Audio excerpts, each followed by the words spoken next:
श्री कृष्ण जन्माष्टमी के आयोजन के शुभ अवसर पर मंच पे उपस्थित आदरणीय जिला परिषद सदस्य प्रतिनिधि श्रीमान पिंटू बाबू, इस मंच पे उपस्थित इटवा जीवजपुर के मुखिया प्रतिनिधि श्रीमान अरुण बाबू, हमारे बीच उपस्थित इटवा जीवजपुर पंचायत के पूर्व मुखिया श्रीमान कमल किशोर बाबू, हमारे बीच उपस्थित इटवा जीवजपुर पंचायत के सरपंच प्रतिनिधि श्रीमान सुनील बाबू, हमारे बीच उपस्थित हमारे गमड़िया प्रखंड के उप प्रमुख प्रतिनिधि कैलाश जी, हमारे बीच उपस्थित चिकनी फुलका पंचायत के पंचायत समिति सदस्य पांडव जी, आपके इटवा जीवजपुर पंचायत के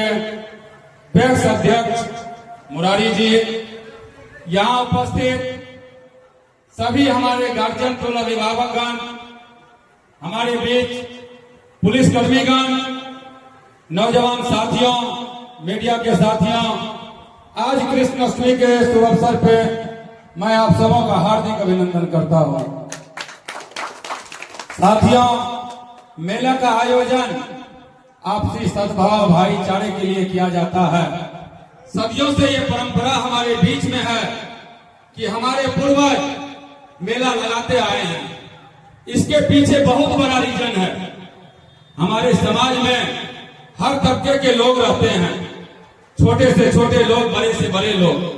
आप देखते हैं हमारे बीच दुकान लगा रहता है, कोई ठेला पे कोई सामान लेके रहता है, कोई दुकान में रहता है और सबका उसमें कोई खरीदारी करता है। हमारे बच्चे आते हैं, सामान खरीदते हैं, जाते हैं, उनको 2 पैसा मुनाफा होता है।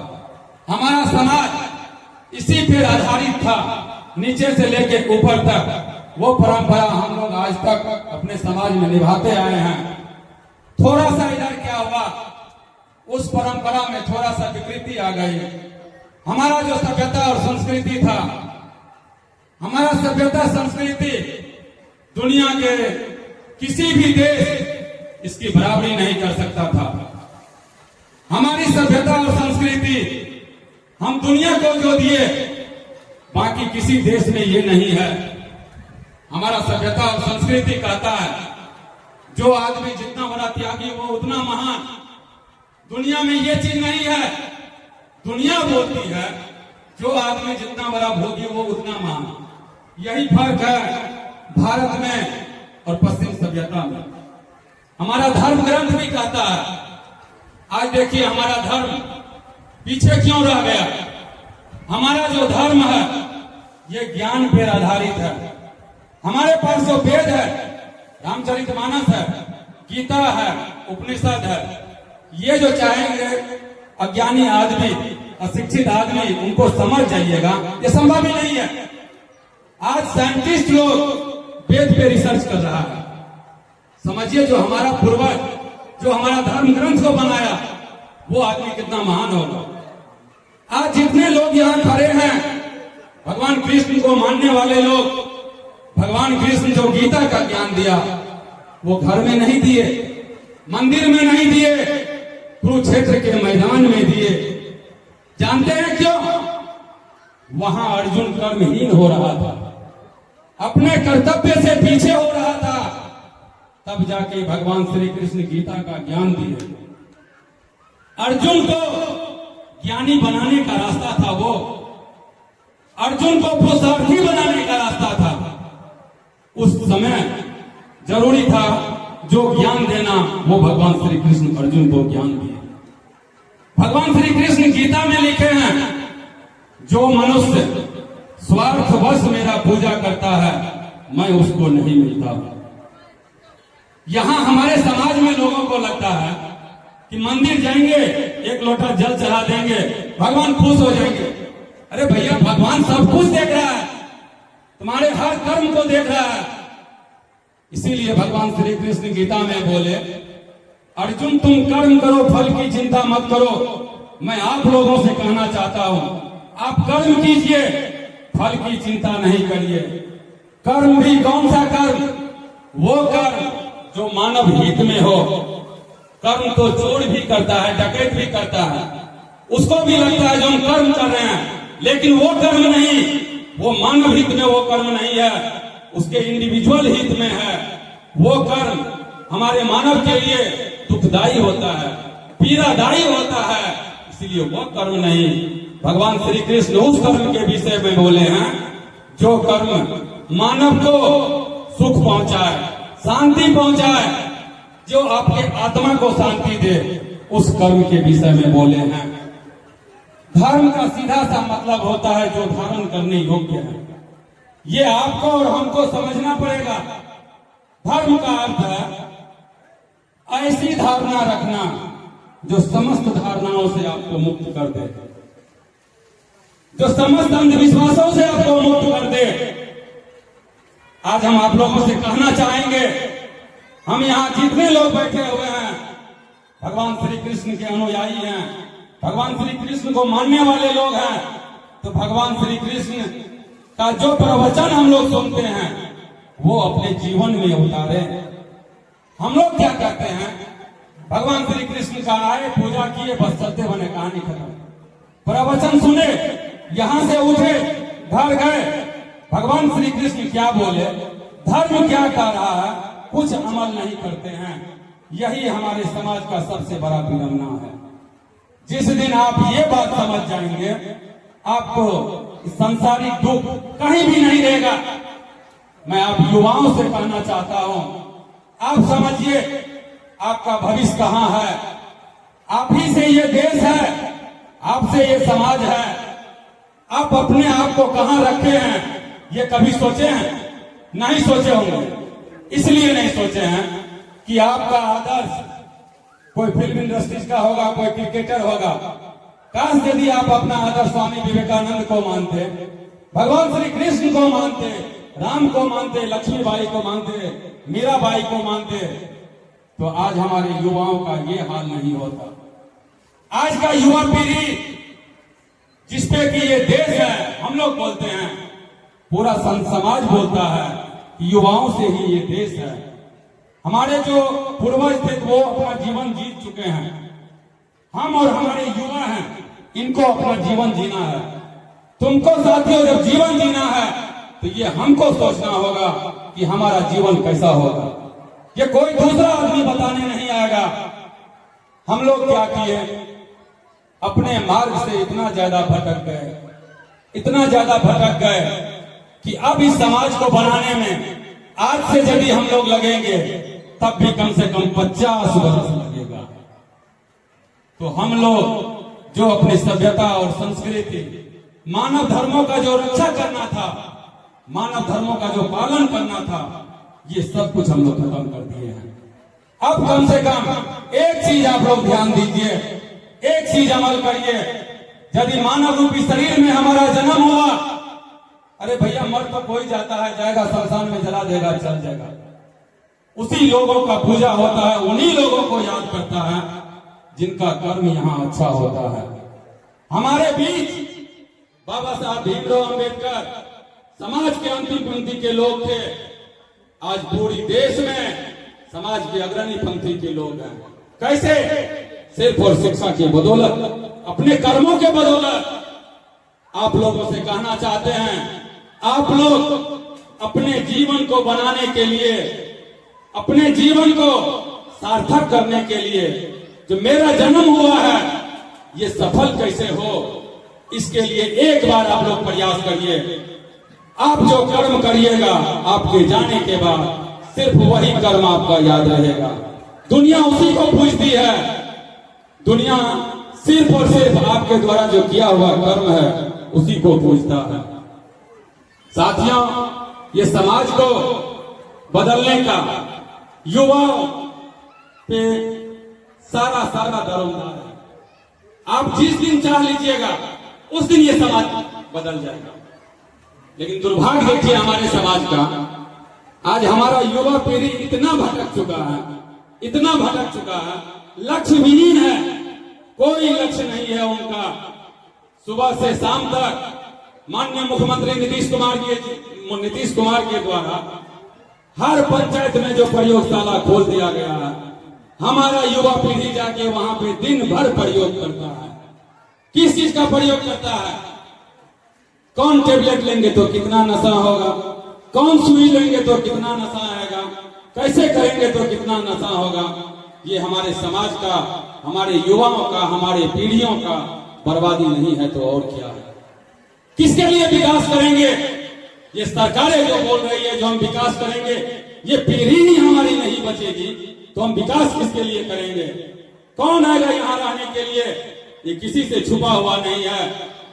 साथियों, अब समय आ गया है, किसी के बहकावे में नहीं जाना है। यहाँ के लोगों, यहाँ के शासन चलाने वाले लोगों ने हमारे समाज को बर्बाद करके रख दिया है। उसको बचाने का जिम्मेवारी सिर्फ और सिर्फ यहाँ खड़े युवाओं का है।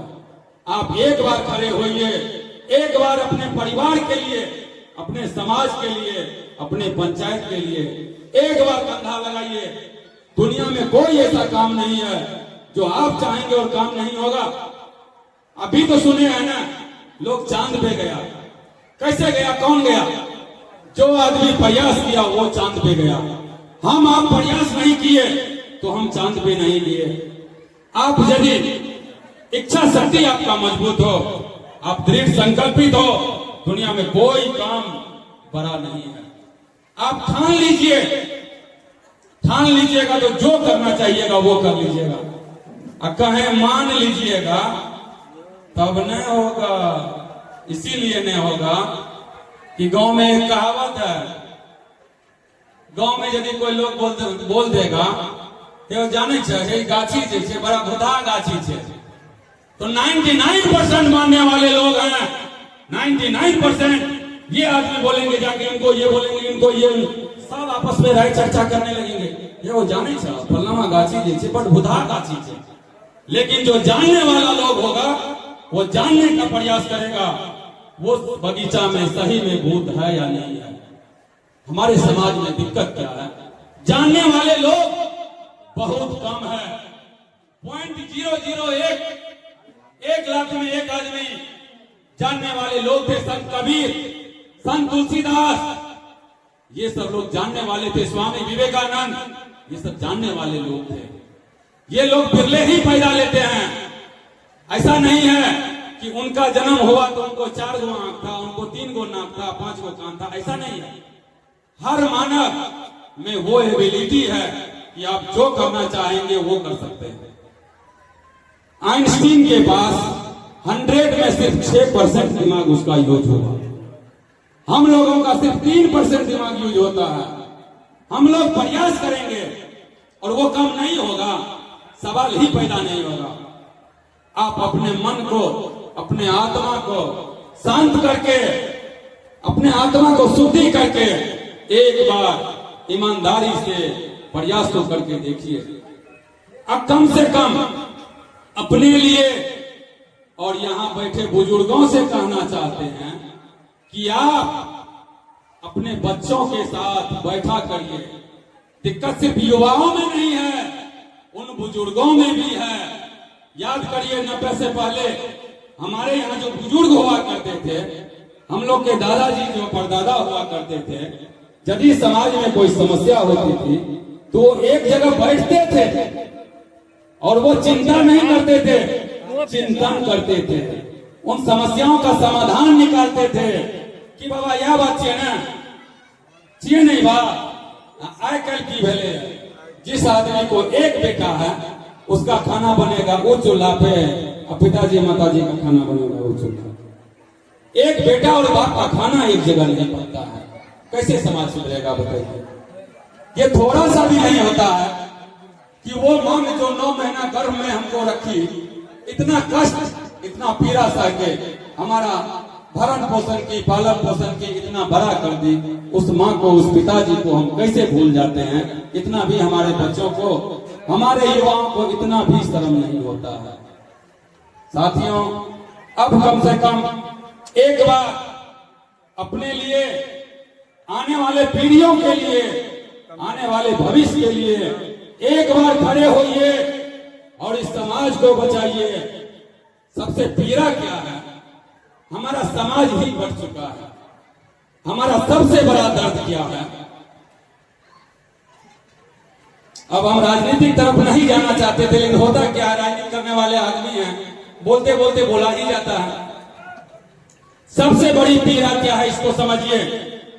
ये राजनीतिक पार्टी वाले जो हैं, हमारा एक परिवार यदि 4 आदमी है तो 4 मान्यता को मानने वाले लोग हैं। अब अंदाजा करिए, ये पार्टी वाले हमारे एक परिवार को एक नहीं रहने दिए हैं। यदि एक घर में 4 आदमी हैं तो एक आदमी कांग्रेस को मानने वाले हैं, एक भाजपा को मानने वाले, एक जदयू को, एक राजद को, एक लेफ्ट को मानने वाले लोग हैं। एक परिवार को एक नहीं रहने दिया तो भैया ये समाज एक कैसे रहेगा? हमारे पूर्वजों ने ऐसा समाज का स्थापना नहीं किया होगा। ये समाज को बेहतर बनाने के लिए, इस समाज को अच्छा बनाने के लिए हम सबों का कर्तव्य होता है कि एक बार एक साथ होके मानवता और इंसानियत के खातिर एक साथ एक छतरी के नीचे हो। जबकि एक इतिहास बनाए हम लोग कि फलना गांव में, फलना प्रखंड में, फलना जिला में कोई जाति धर्म का बात नहीं है। ये चीज हमारा धर्म ग्रंथ भी बोलता है। जब इस धरती का स्थापना हुआ था तो एक पुरुष एक नारी, और ये साइंस भी सिद्ध कर दिया है कि एक पुरुष एक नारी से ये पूरा दुनिया बना है। तो ये हिंदू मुसलमान कहां से हो गया? ये हिंदू ईसाई कहां से हो गया? ये जाकर बैकवर्ड फॉरवर्ड, पिछड़ा अति पिछड़ा, दलित महादलित कहां से हो गया भैया? ये फूट डालो राज करने वाले लोग ने बनाया, जिससे कि फायदा सिर्फ और सिर्फ एक आदमी का भला उसमें होता है, पूरे समाज का भला नहीं होता है। गौर से सोचिएगा, विचारिएगा। इन नेताओं ने आपको और आपके बच्चों का भविष्य को बर्बाद करके रख दिया है। अब कम से कम प्रयास करिए, मानवता और इंसानियत। मैं बार बार बोल रहा हूं, आप समझिएगा इस बात को। मैं कहना चाहता हूं आपको, जब कोई प्राकृतिक आपदा आता है, यदि इस चौमंडी में बाढ़ आ जाए तो वो ये नहीं देखेगा कि यादव जी का घर है, मियाँ जी का घर है, राम जी का घर है। वो एक साथ काट के सबको लेके चलते बनेगा। हम उस व्यवस्था की बात करते हैं, वो व्यवस्था बने जहां की राम और रहीम एक साथ रहे, जहां हिंदू मुसलमान एक साथ रहे, जहां कोई भेदभाव नहीं हो, जहां कोई जाति का बात नहीं हो। बात हो तो इंसानियत का बात हो और मानवता का बात हो, सिर्फ यही बात हो। और बात हो तो सिर्फ भारतीयता की बात हो, भारत माता की बात हो, और दूसरा कोई बात नहीं हो। आप लोगों का मैं फिर से बहुत बहुत धन्यवाद करता हूं, बड़े बुजुर्गों को प्रणाम करता हूं। बहुत बहुत धन्यवाद।